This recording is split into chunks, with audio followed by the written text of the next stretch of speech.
Mrs. Gandhi, how tense is the situation on your frontiers with Pakistan? It's very serious indeed. The two armies are confronting each other. And of course, shelling has been going on for quite some time, even before I left. Do you really think it's possible that Pakistan would attack India with their present internal situations?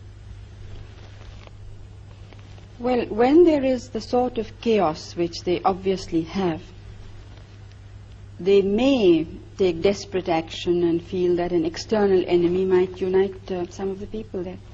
What about you? Is there a situation in which you might attack Pakistan? Well, I hope not. India has always tried to be on the side of peace and negotiations and so on. But of course we can't endanger our security in any way. Do you frankly expect to see war with Pakistan soon? It does look to many people as if it's inevitable. I don't think one can really give an answer to a question of this kind. Because as I said, we are trying everything possible to prevent it. Why have you not felt able to agree, as the Pakistani president has, and he suggested it, that you should withdraw some troops from your frontiers?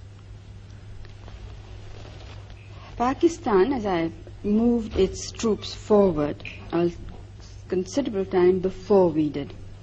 Now, while they were there on our border, nobody raised any question that this would be, endangers peace, it endangers our country. Now, when we felt compelled to, in the interest of our defense, the whole world seems to have woken up. Now, it seems a very unrealistic situation to me.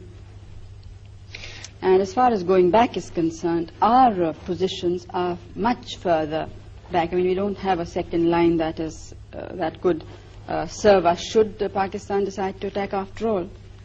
So it would not be, I don't think I would be doing my duty to the country and to the people if we would agree. And one thing you must remember is that we have never attacked anybody, but we have been attacked 3 times. But do you support the Bangladesh guerrillas? Do you support a separate state in East Pakistan?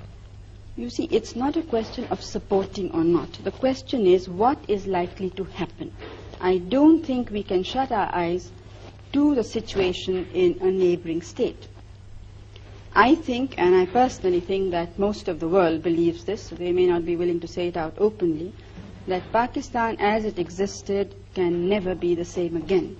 But don't you think the situation on your frontiers might be less dangerous if you personally were to meet Yahya Khan, so that you understood each other's positions more clearly? Have you read some of Yahya Khan, the president's speeches and interviews? Yes. Well, and do you still think it would serve a useful purpose? Maybe you would understand each other's positions on the frontier better. You'd understand why your troops are stationed there. No, I understand it perfectly well. There's absolutely no doubt in my mind. Our troops are stationed there because we were threatened by the military regime of Pakistan. In no uncertain words, there has been a situation of indirect aggression.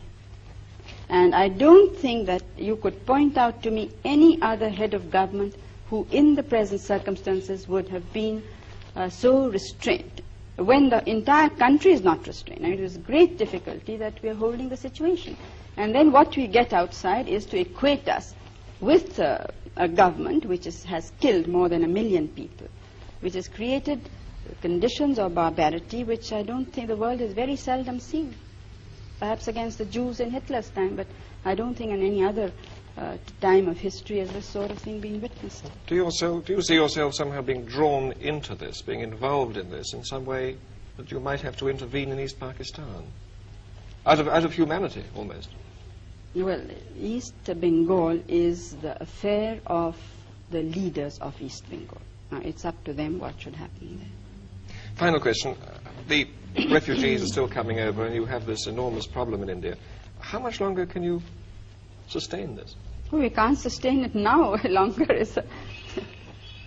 It's now for some months it really has been something that's, water going higher and higher. What are you going to do about it? Something will have to be done. Well, one thing I must say, that I am absolutely determined that all the refugees of all religions must go back. We are not going to absorb them in our population. Would you, if necessary, put them back by force? Well, I'm not jumping bridges before I come to them, but I'm only sure of this, that they have to go back.